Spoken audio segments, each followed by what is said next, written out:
সীমান্ত সুন্দরবনের প্রত্যন্ত প্রান্তের মেধাবী ছাত্রছাত্রীদের জন্য কোচিং ও খাওয়া দাওয়ার ব্যবস্থা। প্রাক্তন শিক্ষাবিদের দান করা জমিতে 22 লক্ষ টাকা ছাত্রাবাস তৈরি করে নজির গড়লেন শিক্ষক ও অবসরপ্রাপ্ত শিক্ষকেরা। সম্প্রতি উত্তর 24 পরগনার বসিরহাট মহকুমার বসিরহাট পৌরসভার 6 নম্বর ওয়ার্ডের গণপতিপুরে তৈরি হলো ছাত্রাবাস। সুন্দরবন সীমান্তে প্রান্তিক মানুষের কথা ভেবে হিঙ্গলগঞ্জের শিক্ষক নিত্যানন্দ সেনগুপ্ত 1956 সালে 4.5 কাঠা জমি কিনেছিলেন। তার স্বপ্ন ছিল সমাজের দুস্থ মেধাবী ছাত্রছাত্রীদের উচ্চতর শিক্ষার আলোয় আলোকিত করা। সেই সময় খড়ের চাল দিয়ে শুরু করেছিলেন। তিনি আজ প্রয়াত হলেও তার আদর্শে অনুপ্রাণিত হয়ে বর্তমান কর্মরত শিক্ষক অবসরপ্রাপ্ত শিক্ষকরা তো বটেই, চিকিৎসক, আইনজীবী তাদের জমানো অর্থ দিয়ে পড়ুয়া শিক্ষার্থীদের জন্য থাকার জন্য ছাত্রাবাস গড়ে তুললেন। সেখানেও মেধাবী ছাত্ররা তাদের থাকা, খাওয়া, পড়াশুনো সব রকম পাবেন বিনামূল্যে। আর এই পরিষেবা দেবেন, শিক্ষার মূল স্রোতে পৌঁছে দেবেন। বর্তমানে 11 জন শিক্ষক তারা দায়িত্ব নিয়েছেন সমাজ তৈরি করার কারিগর হিসেবে।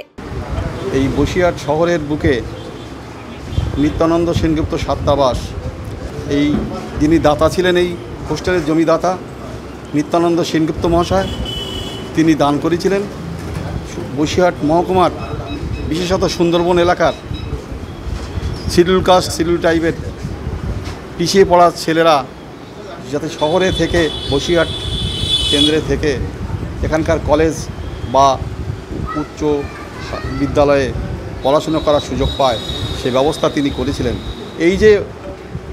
এই পিছিয়ে থাকা মানুষদের জন্যে এই যে জনদরদি মহান দান, সেটা আমাদের এই ছাত্রাবাস কর্তৃপক্ষ কখনো ভুলতে পারে না, ভোলেনি। এবং আমরা প্রতি বছর চেষ্টা করি যে এই দিনটাকে পালন করার, আমরা স্মরণীয় করে রাখার। যিনি দান করেছিলেন তিনি পশ্চাৎপদ সমাজের মানুষ ছিলেন না, তথাপি তার উদারতা, তার মহত্ব, এটা কখনো আমরা ভুলতে পারি না, ভুলবে না কেউ। আমাদের এটা পোস্ট গ্রাজুয়েট হোস্টেল এবং একমাত্র সুন্দরবন অঞ্চলের SC/ST হোস্টেল। এই ছাত্রাবাসের 1956 সালে যাত্রা শুরু। ছাত্রাবাসে এবছরই অলরেডি আমাদের 9 জন ছাত্র এসেছে, সায়েন্সের ছাত্র। আপনারা জানেন সুন্দরবন অঞ্চলের অধিকাংশ স্কুলে সায়েন্স পড়া বন্ধ হয়ে গেছে। সেই অঞ্চলের ছাত্ররাও শহরমুখী হয়েছে, শহরে বিভিন্ন স্কুলে সায়েন্সে পড়ছে এবং আমাদের অলরেডি যে 9 জন মধ্যে 7 জনই কিন্তু সায়েন্সের। আমাদের ওখানে আমি কমার্স নিয়ে পড়ি, এখানে টাউন স্কুলে। আমাদের ওখানে কোনো স্কুলে কমার্স সাবজেক্টটা নেই, তাই আমি এখানে এসে পড়ছি। আমার খুবই সৌভাগ্য যে আমি এই জায়গায় থাকতে পারছি, যে খুবই কম টাকায় বা বলা যায় বিনামূল্যে, যার জন্য আমরা খুবই উপকৃত হচ্ছি।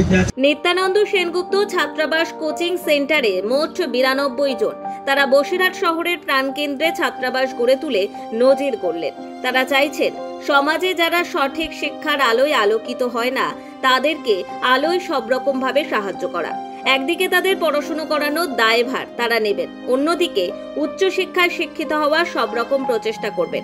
তাদের স্বপ্ন বাস্তবায়িত করতে এগিয়ে এসেছেন এই সব শিক্ষকরা।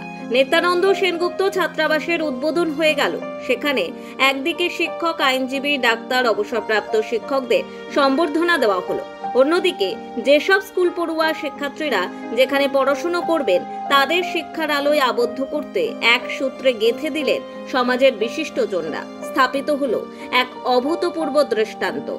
নোবেল বাংলা।